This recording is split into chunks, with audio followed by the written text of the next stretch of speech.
Hello दोस्तों, स्वागत है आपका अनफोल्ड इंडिया में। ना दोस्तों, जैसा कि आप सबको पता ही होगा कि इंडिया पिछले कुछ समय से अपने डिफेंस एक्सपोर्ट को बहुत ही तेज़ी से बढ़ाने की कोशिश कर रहा है और इसके लिए हम बहुत सारी कंट्री से बात कर रहे हैं और उनको कम दामों पे जो अपना डिफेंस एक्सपोर्ट है वो भी करने के लिए तैयार हैं। यहाँ तक कि हम अपनी क्रेडिट लाइन को भी देकर अपने डिफेंस एक्सपोर्ट को बढ़ाने की पूरी कोशिश कर रहे हैं और इसका जो फल है हमको देखने को मिल भी रहा है, क्योंकि जो इंडिया के डिफेंस एक्सपोर्ट है वो इस समय रिकॉर्ड हाई पे चल रहे हैं। पिछले साल हमने लगभग 1.4 बिलियन डॉलर की जो डिफेंस एक्सपोर्ट है उसको किया था।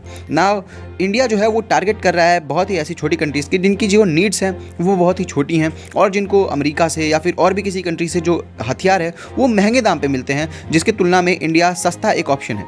तो ऐसा ही एक कंट्री है अर्मेनिया। अर्मेनिया एक ऐसा कंट्री है जिसके साथ इंडिया के रिश्ते बहुत ही अच्छे हैं और अर्मेनिया इंडिया को हर जगह सपोर्ट भी करता है। नाउ अर्मेनिया जो है वो इंडिया पर अभी हथियारों के मामले में डिपेंडेंट हो रहा है और खबर आती है कि जो अर्मेनिया है वो इंडिया से हथियार जो है बहुत ज़्यादा परचेज़ कर रहा है। अभी एक बार फिर खबर निकल के आ रही है कि जो अर्मेनिया है वो इंडिया से और भी ज़्यादा हथियारों में इंटरेस्टेड है और ये देख सकते हैं आप आर्टिकल द प्रिंट का कि Armenia eyes Akash missile defence system loitering munitions from India. और सिर्फ यही नहीं, इसके बाद जो है अर्मेनिया जो है वो चाहता है कि इंडिया से ATGS भी ले, जो हमारा खुद का ATGS है वो। ना पिछले साल भी ये खबर आई थी कि जो अर्मेनिया है उसने इंडिया से लगभग $245 मिलियन के जो वेपन है वो खरीदे थे। नाउ आपको ये अमाउंट छोटा लग सकता है, $245 मिलियन बिलियन के आगे, लेकिन अर्मेनिया एक बहुत ही छोटा कंट्री है और इन हथियारों में जो मेन हथियार शामिल था वो था हमारा पिनाका जो रॉकेट लॉन्चर है, जो कि 44 सेकंड में 72 रॉकेट्स फायर कर सकता है और 40 किलोमीटर्स की वो भी डिस्टेंस तक। और ये सिर्फ पिनाका की है,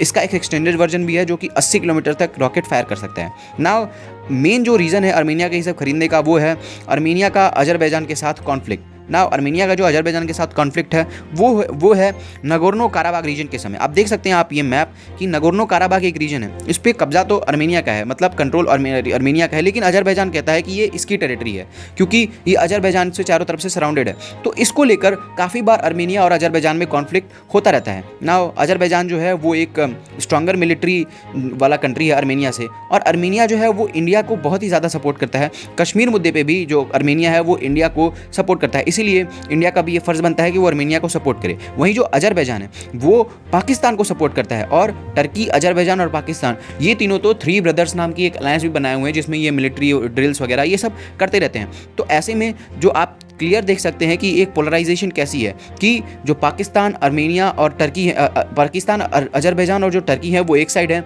और जो इंडिया, अर्मेनिया है वो एक साइड है। हालांकि जो ईरान है वो सपोर्ट करता है अर्मेनिया को।